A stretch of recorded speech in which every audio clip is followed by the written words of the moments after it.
আমাৰ পাকঘৰলৈ আপোনালোক সকলোকে আকৌ এবাৰ স্বাগতম জনালোঁ। আজি মই এটা মোৰ ষ্টাইলত স্প্ৰিং ৰোল বনাব ওলাইছোঁ। যিহেতু মৌচম ঠাণ্ডা, বৰষুণ পৰি আছে, এনেকুৱা বতৰত এইবোৰ বস্তুৱে খাব মন যায়। আহক কেনেকৈ বনাওঁ এবাৰ চাই লওকচোন।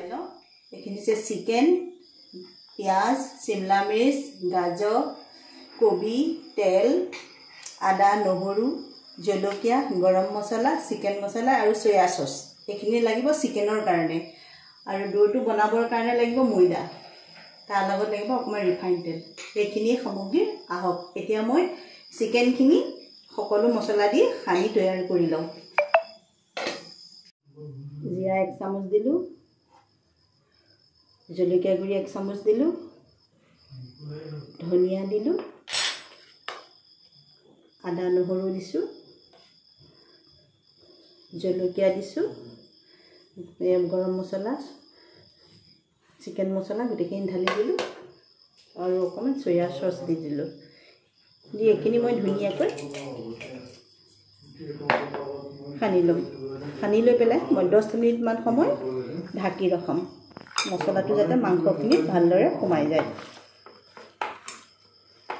এয়া গেছ জ্বলাইছোঁ, কেৰাহী পাতি দিলোঁ, কেৰাহীটো গৰম হ'ব দিছোঁ।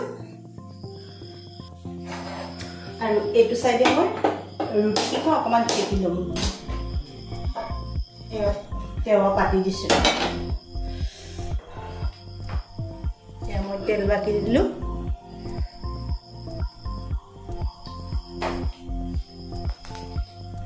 তেৱাখন গৰম হৈছে, মই অলপ ৰুটিকেইখন অকণমান ভাজি ল'ম গৰম কৰি।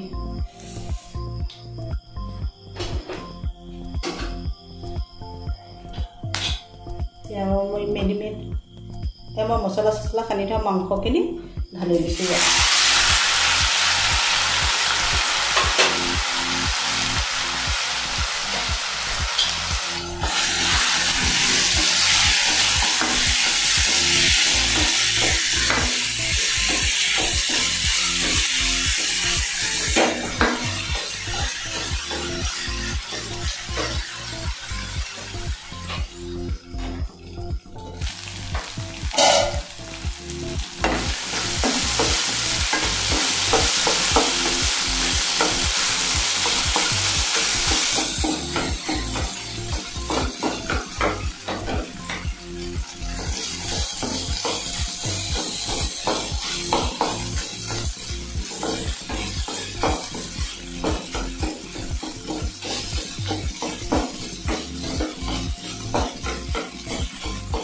মাংস ভাঙি গৈছে, মাংসখিনি হৈছেহি।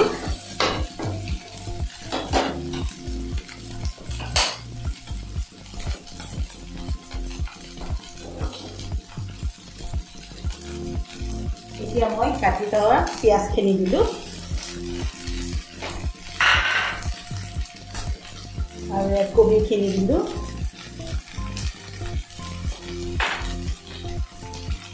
গাজৰখিনি দিলোঁ। এতিয়া মই চিমলা মিৰ্চখিনি দিলোঁ,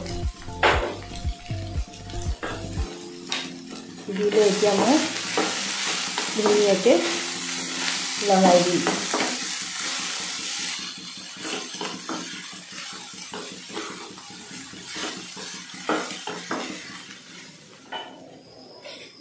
এতিয়া মই 2 চামুচমান টমেটো চচ ঢালি দিলোঁ।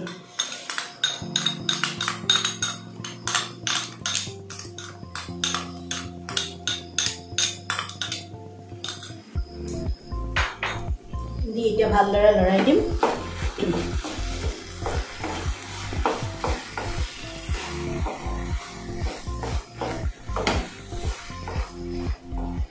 এয়া মই গোমধানৰ গুড়ি পিচি লৈছোঁ, ধুনীয়াকৈ পিহি লৈছোঁ। এয়া হৈছে ময়দা পানী দি পেলাই মই ঘুলি থৈছোঁ। এতিয়া চাওকচোন মই কেনেকৈ ৰোলটো বনাম। হাতেই ব্যৱহাৰ কৰিছোঁ, বেয়া নাপাব দেই, তেতিয়াহে বস্তুটো ধুনীয়া হ'ব।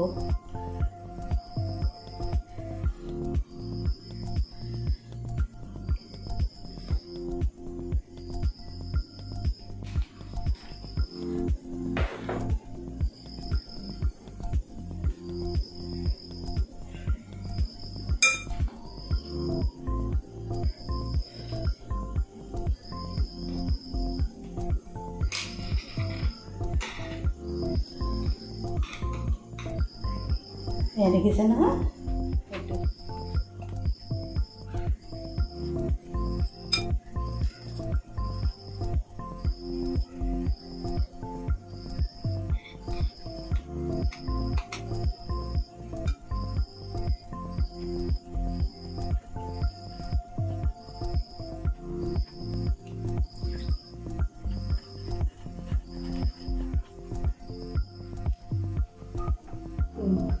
তেল গৰম হ'ল এতিয়া মই ভাজিম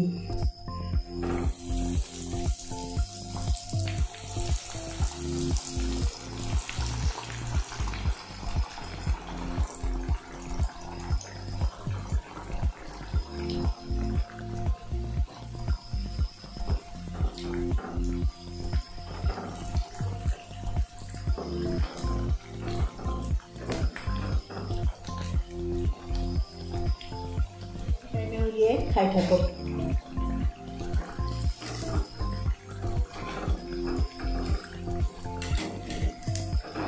এয়া হৈ গৈছে এতিয়া কাঢ়ি দিম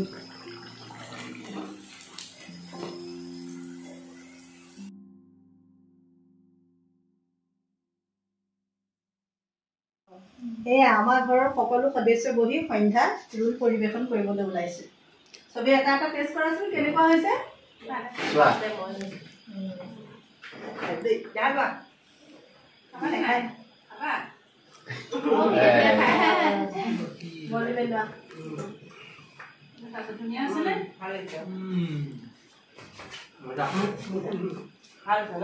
ধুনীয়া